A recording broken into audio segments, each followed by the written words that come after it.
Buenos días, jóvenes, me da gusto saludarles, deseándoles pues, lo mejor de la salud para ustedes y su familia, ¿verdad? Que tomar siempre las medidas que las autoridades indican. Okay. Bueno, en los videos anteriores pues, habíamos hablado sobre los circuitos en serie, circuitos en paralelo, ley de Coulomb, campo eléctrico, y la última parte de ejercicios que aparecían en su libro correspondiente a la unidad 3 fueron algunos que desarrollé y que les envié por este medio, ¿verdad? Así que vamos a ir finalizando ya la unidad 3 para comenzar la parte de magnetismo, ¿verdad? Vamos a hacer una breve descripción sobre cómo la electricidad ha venido evolucionando, ¿verdad? A través de sus diversos experimentos, cómo los físicos han venido desarrollando diversidad de experimentos que le han dado vida pues, a lo que nosotros hoy conocemos como electricidad, ¿verdad? Así que al final se pide que hagan una línea de tiempo. Les voy a pedir por favor de que en su cuaderno hagamos para finalizar la unidad 3 pues, una línea de tiempo de electricidad en donde se haga mención de todos los físicos científicos que aquí se mencionan, y haciendo una pequeña descripción sobre su experimento y agregar alguna imagen, alguna fotografía que haga alusión a lo que ellos realizaron, ¿verdad? Esa será la actividad para finalizar. Eso lo hacen en su cuadernito como parte del desarrollo de contenido, ¿verdad? Okay. Bien, vamos a comenzar en 1752. Benjamin Franklin, político, científico e inventor estadounidense, llevó a cabo en Filadelfia su famoso experimento con un cometa, una piscucha que conocemos acá. Amarró una cometa con varillas de metal a un hilo y en un extremo colocó una llave metálica. Un día de tormenta la hizo volar y confirmó que la llave se cargaba de electricidad, demostrando así que las nubes están cargadas de electricidad y los rayos son descargas eléctricas, ¿verdad? Ante este experimento lo que pasó fue que al tocar la llave, ¿verdad?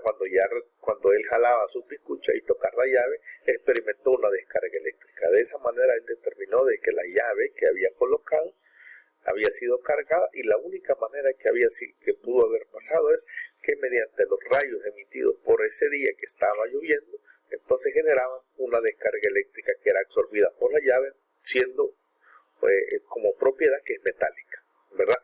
Gracias a este experimento creó su más famoso invento, que es el pararrayos. Bien.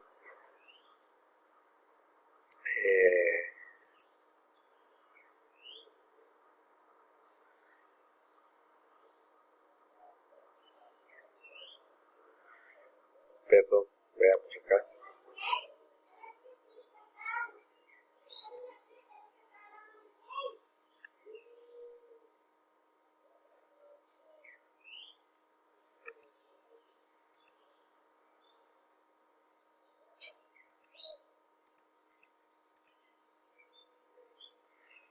Luego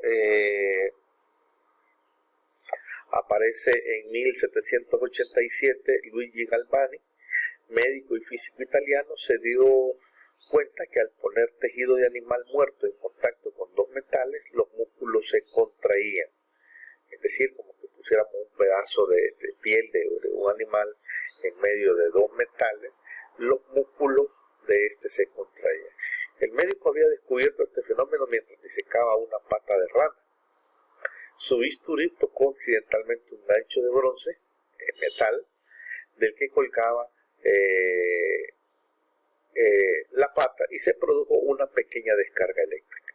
La pata se contrajo espontáneamente, la verdadera naturaleza del sistema nervioso como un dispositivo eléctrico, que es algo que lo que nosotros experimentamos cuando tocamos algo que hay paso de corriente, ¿verdad? Inmediatamente la reacción nuestra es a contraernos, ¿verdad?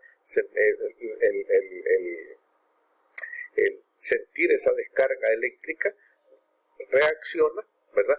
Mediante nuestro sistema nervioso de alar o contraer nuestro cuerpo, ¿verdad? En sentido contrario. Ok, entonces Siguiendo, vamos a ver ahora el caso de Alejandro Volta. 1745, físico italiano, se enteró del experimento de Galvani y en sus estudios posteriores consiguió desarrollar un instrumento capaz de producir cargas eléctricas, el que llamó electróforo. Y hacia el año 1800 anunció haber encontrado una fuente de electricidad. Era la primera pila eléctrica. Es decir, lo que él hizo fue acumular, ¿verdad? Como nosotros lo vemos acá en la ilustración, fue acumulando acá pilas eléctricas, y a la suma de todas estas pilas, ¿verdad? A él le llamó a este aparato electróforo, ¿verdad? Este invento produjo un gran revuelo, ya que los hombres se aplicaban aún más en el estudio de la electricidad, ¿verdad? Quiere decir que lo que él hacía, ahora, ¿cómo conseguía las pilas? O sea, o cómo se generaban esas pilas. Como ya había visto él de que al colocar cuerpos en medio de electricidad, este se contraía, ¿verdad? Entonces él estableció un límite, ¿verdad? Que es esta parte de acá. Al establecer un límite, él iba colocando cuerpos metálicos con las mismas propiedades, ¿verdad? De tal manera que al generar sobre estos corrientes, vemos este cable que va acá, corriente eléctrica, y aquí abajo está otro. Quiere decir que al hacer cargar, lo que iba a pasar es un movimiento de estas pilas. Iba a haber una contracción de estas pilas, ¿verdad? Pero como no había espacio para dónde, entonces estas lo que hacían era cargarse eléctricamente. Y a eso le llamó electróforo. Bien. Luego, en 1820, uno de los grandes físicos, Hans Oerster, mientras realizaba sus experimentos, encontró que existía una relación muy estrecha entre los fenómenos eléctricos y magnéticos.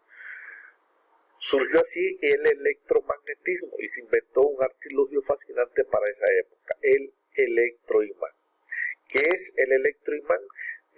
No es más que un conjunto de espiras por las cuales hago pasar un metal en medio y genero corriente eléctrica en sus extremos, ¿verdad? ¿Sí? Ese resorte, llamémoslo así, ese conjunto de espiras, al estar conectadas eléctricamente y hacer pasar sobre él, ¿verdad?, un imán, generaba una descarga eléctrica. En las primeras décadas del siglo XIX, Michael Faraday, científico inglés, realizó importantes descubrimientos que permitieron comprender la relación entre electricidad y magnetismo. Sus trabajos facilitaron el desarrollo del generador y del motor eléctrico, ¿verdad? Prácticamente lo que él hacía era, al acercar un imán a un generador eléctrico, a un transformador, aquí se generaba un paso de corriente, aquí marcaba de que había una transferencia de energía, la cual pudo haber sido transferida a otro cuerpo, ¿verdad? Quizás como para ilustrarnos, el transformador en este caso, cuando utilizamos un transformador de 110 voltios en nuestras casas para alimentar energía LED para un vehículo de 12 voltios. Entonces, como en aquel entonces obviamente no existía toda la tecnología que hoy tenemos, pero mediante la presencia de un imán acercándolo al transformador, se generaba esa transformación de energía.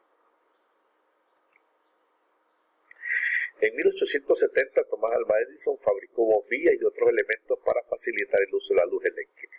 Una vez que la electricidad estuvo disponible, se empezó a pensar en nuevas aplicaciones y se inventaron aparatos para hacerlo más fácil. Las primeras lámparas eléctricas inventadas por Thomas Alva Edison. Bien, otro descubrimiento importante fue el de Samuel Morse en 1837.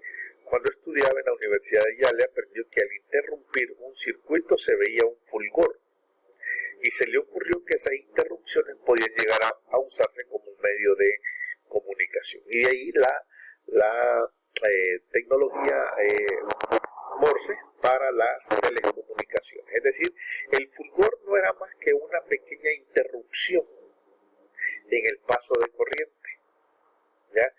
y esa pequeña interrupción era de alguna manera constante, ¿ya? Un fulgor podremos verlo quizás como para querer ilustrar esta imagen que tenemos acá, ¿verdad? Esta imagen, podemos verlo quizás como si nosotros midiéramos el paso de corriente en nuestras viviendas y mantuviéramos constante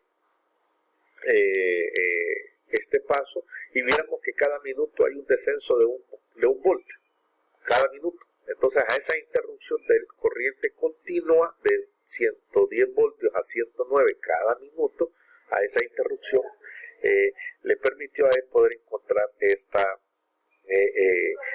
tipo de tecnología de comunicación que fue muy utilizada durante el periodo de la guerra. Luego en 1880 Heinrich Hertz, físico alemán, basándose en la teoría del electromagnetismo, demostró la existencia de las ondas, ¿verdad? Cuando dos cuerpos chocan, generan un movimiento ondulatorio y a eso le llamó él ondas electromagnéticas, ¿verdad? ¿Sí? Mediante una bobina de inducción. ¿Okay? ¿Qué es lo que suele pasar hoy en día con la mayoría de aparatos de equipos musicales, ¿verdad? Ok. Bien. Luego, Hertz fabricó un dispositivo conformado de dos espiras entre las cuales existía un pequeño espacio de aire. Se dio cuenta que al pasar corriente por la primera espira se originaba corriente en la segunda, ¿verdad? Quizás podemos ilustrarlo nosotros un poco cuando en los instrumentos de bandas musicales, por ejemplo, el caso de los bombos, con un sonido se genera un eco, ¿verdad? Se generan ondas, pero en aquel entonces, como eran ondas producidas por una bobina, son consideradas ondas electromagnéticas. Luego, la comprensión del comportamiento y la naturaleza de los electrones permitió el desarrollo de componentes electrónicos como las válvulas y los transistores. La energía eléctrica es esencial para la sociedad de la información a partir de la tercera revolución industrial, cuando a mitad del siglo XX pues, se utilizaron para la fabricación de transistores, la televisión, la computación, la informática. Bien. Aquí una pequeña descripción sobre los rayos y relámpagos. Son fenómenos eléctricos más comunes de descargas eléctricas, son los rayos y relámpagos, que se producen por el rozamiento de las partículas de agua y hielo, ¿verdad?, en el aire, produciendo una separación de cargas eléctricas positivas y negativas. Ahí está la razón de cómo se forman los rayos y relámpagos. Bien. Cuando un rayo cae sobre la Tierra, se produce una descarga que puede contener mayor cantidad de electricidad de la que imaginamos. Afortunadamente, esta descarga dura solo una fracción de segundo y se disipa en forma de calor cuando se eleva la temperatura del aire que está a su alrededor. Por eso es que comúnmente suele caer en áreas muy extensas, ¿verdad? Porque el calor en áreas libres y extensas disipa de alguna manera la descarga eléctrica que pueda tenerse. Bien. Luego aquí hago referencia al electrópolos eléctricos, la anguila eléctrica, cómo funciona, el tipo de descargas que puede generar hasta de 600 voltios, que trabaja con descargas de 600 voltios y funciona a 220 voltios, ¿verdad? Como ahí se da una transferencia. Estoy funcionando con 220, pero puedo emitir hasta 600 voltios y 400 voltios más. Bien. ¿Cómo funcionan los impulsos nerviosos en nuestro cuerpo? Las células, al sentir la presencia de una descarga eléctrica, cuando nuestro cuerpo está cargado, pues, al sentir la presencia de una descarga, pues generan un impulso. Ok. Bueno, vamos a ir terminando. Queda por acá entonces